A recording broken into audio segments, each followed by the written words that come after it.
I am Yael Tygiel, the host of the official after show for The Ark. I am so excited to show you a sneak peek at season 1 of The Ark. We are going to go behind the scenes, meet the cast. It's going to be amazing. Don't go anywhere. This is a preview of season 1 of The Ark. Hey, sport. We know you're still sleeping, but we know that we'll all be reunited in the colony that you built.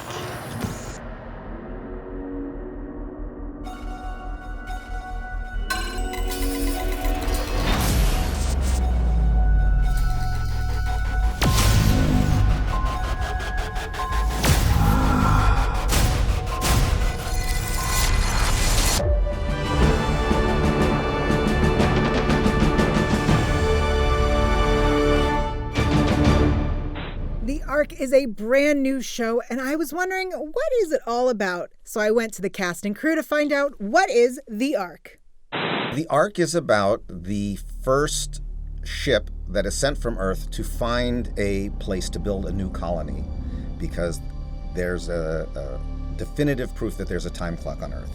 And so before that clock runs out, they need to begin the first colony elsewhere. It's a show about misfits trying to survive in space and save humanity. And the Ark is a new system of spaceships which are being sent off around the known universe, off into space to find a new habitable planet. And we are the first crew on Ark One. It's based in a fact that there is a planet called Proxima b that is light years away, that has the potential to be inhabited by humans. Devlin took that idea and said, well, what if we actually went there? And how would we get humans there? They're supposed to be asleep the whole way and then get there to the planet, wake up and colonize the planet, and something hits the ship and wipes out some of the sleeper pods. The commanding officers, the experts, most of the doctors, all these people are dead. And our remaining cast has to figure out how to survive. It's interesting to see how the real world manifests in this kind of completely different world, and the politics of it and the relationships. And it's a fast-paced adventure where we have romance and action and connection. I feel like it's packed with everything that you would ever want in a space show. I think sci-fi fans will love the show because it deals with all of that nostalgia that comes with the genre. We have all of the amazing console rooms and the scope of space and all of the usual tropes, but it's kind of been brought forward into a different mold and obviously with new characters. And it's quite exciting because I'm a bit of a geek with space stuff anyway. I've been following all of the James Webb Telescope launch, and I enjoy looking at where we are going as a race to try and get somewhere else or further mankind. And the show deals with that as well. I mean, what's exciting about the show is it's sort of everyday people having to rise to the occasion of surviving in the worst possible conditions. These characters constantly going through a fight or flight response every episode pretty much, and no matter which one they pick, they could end up dead. These people are so intelligent, you know, and one wrong move, everything could fall apart. And for these people to have to come in and get along. And just getting along is a challenge. It's a lot of fun watching how one person will deal with a crisis versus another person, and how they use their particular bias or their particular worldview to interpret what's going on in front of them. And I think that's going to be part of the fun of the show. What they've done really well within the show is give you something at the end of each episode which is going to want to make you watch the next one and the next one and the next one for the whole 12 episodes. When I got like the script for the first episode, I read it like this, and I was like, well, come on, let's have another one. And I was waiting for Beeps to write it. So I started reading those episodes as a fan. I love science fiction, and each time I read the script, I'm left with, I need to know what happens next. You get involved with the characters. It's definitely a character-heavy show, so you go along on this journey with all the characters, and each episode leaves you wanting to know what happens to them. And also, we're in space. We're in a spaceship. Every single character is so well written and so rounded and so three-dimensional that they are all likable and very dislikable, which makes them incredibly human. And having that reality and that realness in a world that is not our own, which is 100 years in the future on a spaceship, you've got some exciting stuff coming.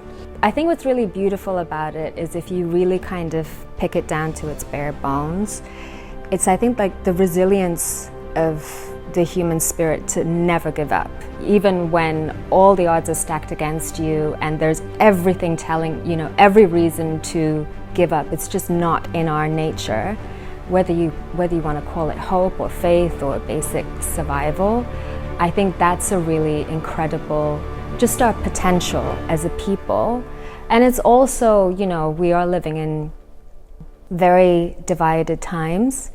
And I think it's also another lovely lesson in that we really do need each other to get through this. Ark is full of incredible characters, so let's meet some of them and find out what they're all about. Okay. Hi, I'm Christy Burke, and I play Lieutenant Sharon Garnett on the Ark.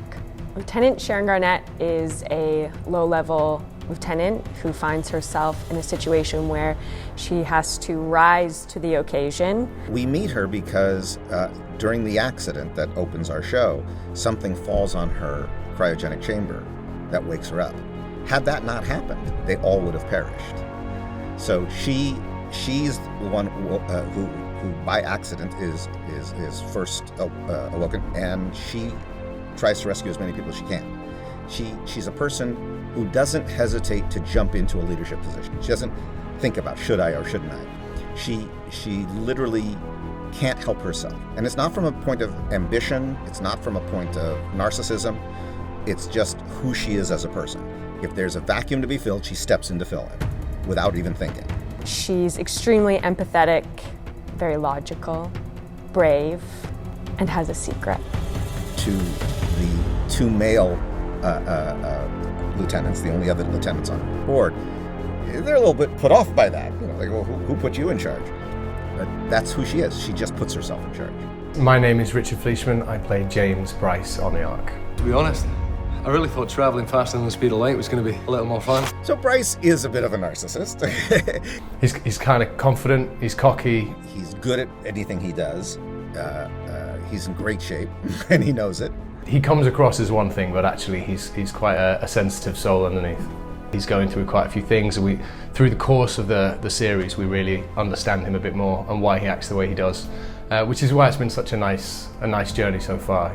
I say so far because every episode, it's twists and turns in ways you could never imagine.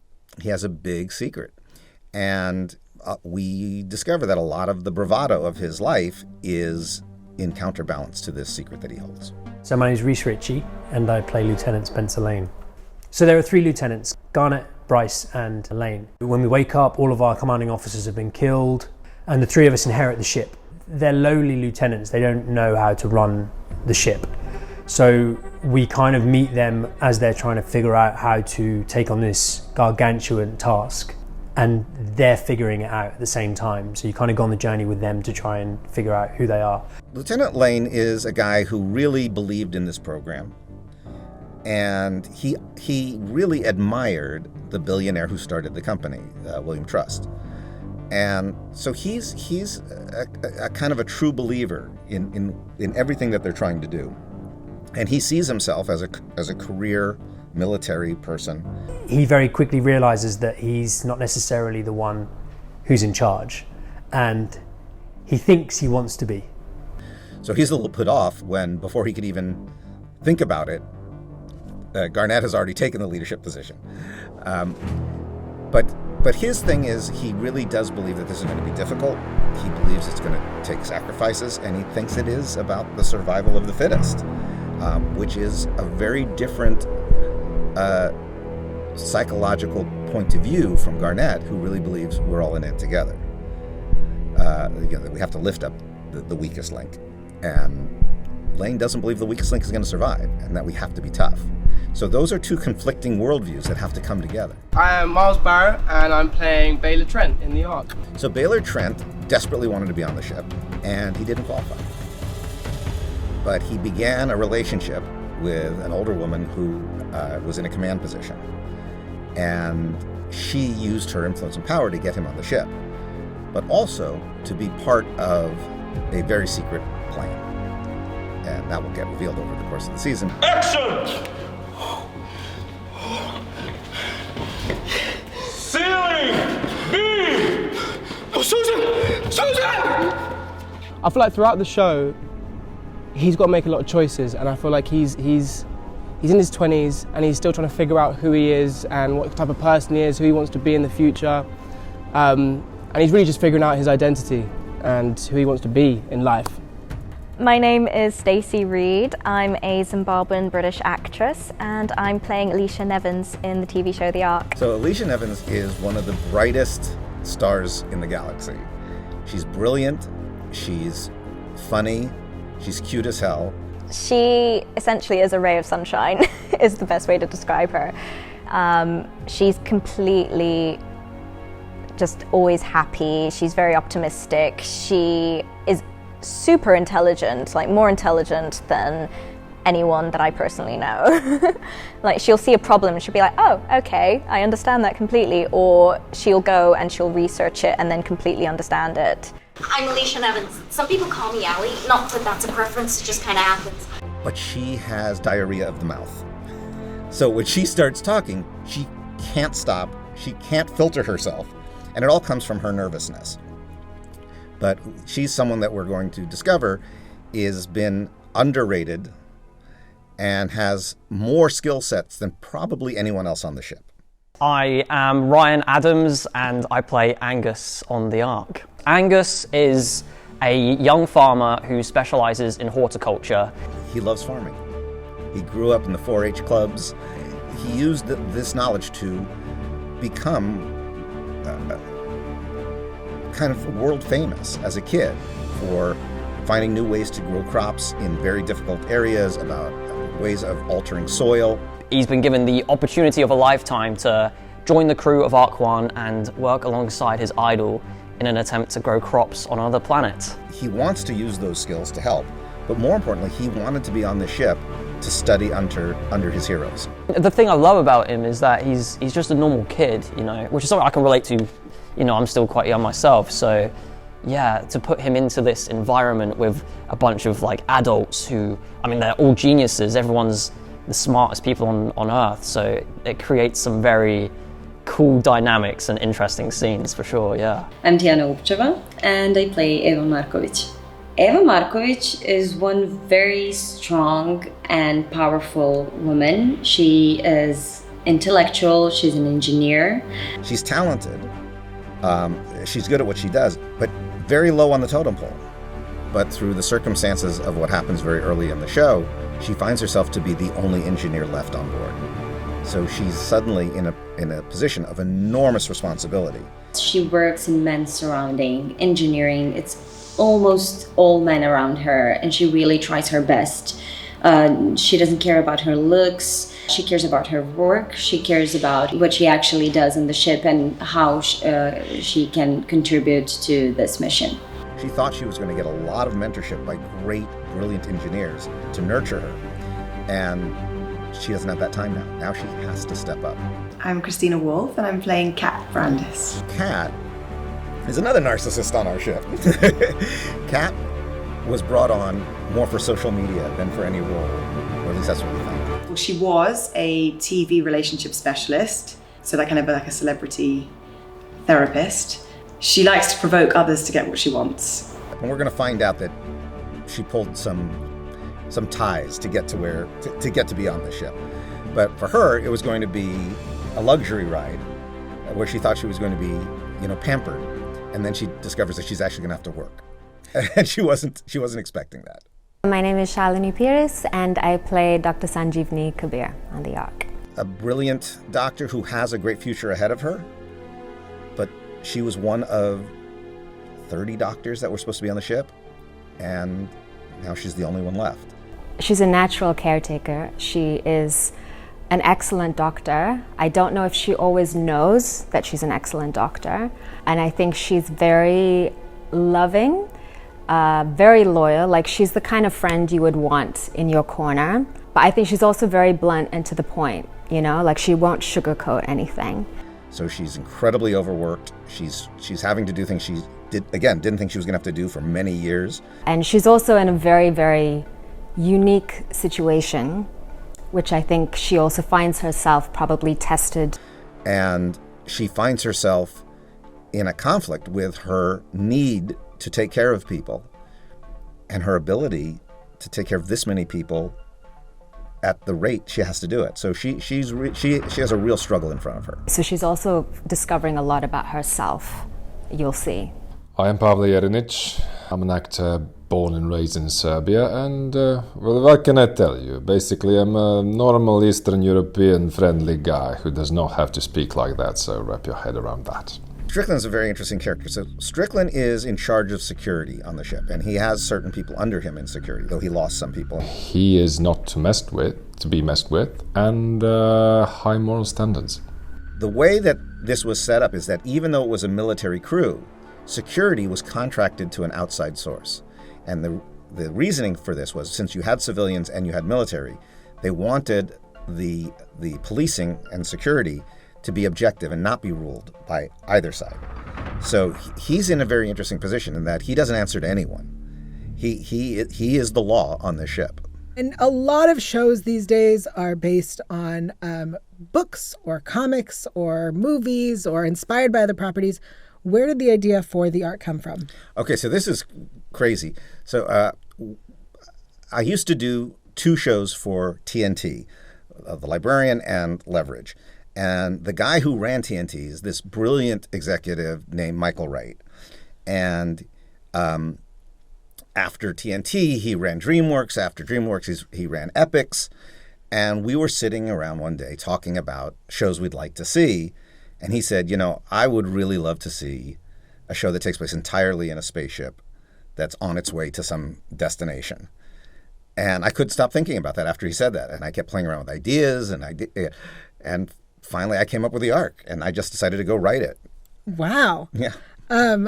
You're working with some familiar people, some people that you've worked with before. Tell us about who's involved in making this show. Well, so Jonathan Glassner is my showrunner, and he and I worked together on a show called The Outpost. Now, Glassner is someone that I got to say, he's one of the best people I've ever worked with. My name is Jonathan Glassner. I'm a TV producer who's been doing this way too long. Probably best known for creating Stargate SG-1. He's so good at this. He so understands the genre. He's such an amazing writer. He's so good at mentoring other writers. And the irony is that I never met Dean Devlin until after I had done Stargate, even though he did the movie, he created the movie. We had a weird history in that I wrote and produced the movie Stargate, and he did the TV series, and I was very upset about that. I was upset that the studio took the show away from Roland Emmerich and I and made the show. And so I was very vocally against the series, having never watched it. For me, it was like watching your child being raised by other parents. But as the years went by, I started to feel very stupid about this. And I thought, whatever they've done with Stargate, it's been on for years and people love the show. They must have done something right. So I called Jonathan up and I said, let's have lunch and get to know each other. And it was immediately a love fest. And that's when I invited him to do The Outpost with us. We had a fantastic experience, did 4 seasons of that. And so when Sci-Fi showed interest in doing the Ark, he was the first person I called and said, you want to get on a spaceship with me? What sets the Ark apart from other shows? Let's hear what the cast is excited for you to see. What are you excited about fans seeing in season 1 of the Ark? A million zillion things happen in every 3 seconds on this show. So everything, it's insane. From the very first scene, we're in trouble. All of us have just been like, what's going to happen next? I'm excited for them to see all the plot twists that they wouldn't see coming, and for them to see my co-stars' amazing performances. Not your amazing performance? Well, yeah, mine's pretty good, but theirs is amazing. Definitely the characters, and following along with the characters' journeys, I think, is the thing that gets me the most excited. So every time I read a script, I'm literally just like, oh, where are they now? What are they doing? What am I doing? And also the EVAs, the spacewalks, are super fun. Tell me about those. Well, we get to go out into space. So we've got these new spacesuits that are based on MIT's state-of-the-art research. So we were in these really cool suits, we've got these cool helmets on, and we just get to go out and fix the ship. Okay, there's one scene in particular for me, which was like super fun to shoot. We did it in one take, and it was a scene involving water, but it looked sick. Like I got to see it on the monitor afterwards. But like, bro, everything, like everything, bro. I can't wait for everyone to see it. It's gonna be so good. This show is gonna be a roller coaster, I think. There's gonna be a lot of action and excitement and edge of your seat kind of stuff. But there's also gonna be a lot of really good human emotion. I mean, our hope is that the audience will be on the edge of their seat, laugh and cry at least once in every episode. So I think I'm really excited for people to go on that journey with us. Yeah, there's like a really fun journey. I'm not going to say anything else. Don't spoil. But there's love, there's action, there's danger, there's... Yeah, it's like, it really is jam-packed. And a lot of it I didn't see coming, which I really love. If you love sci-fi, this is right up your street and gives you everything that you love about sci-fi, but also something new, because I think it's a very current story. Okay. Even though it's set 100 years in the future, it is very much kind of like rooted in where we are now. And I think that's very interesting. Don't miss the series premiere of The Ark on Sci-Fi Wednesday, February 1st at 10/9 Central. And join me, Yael Tygiel, on Electric Now Thursdays for After the Ark.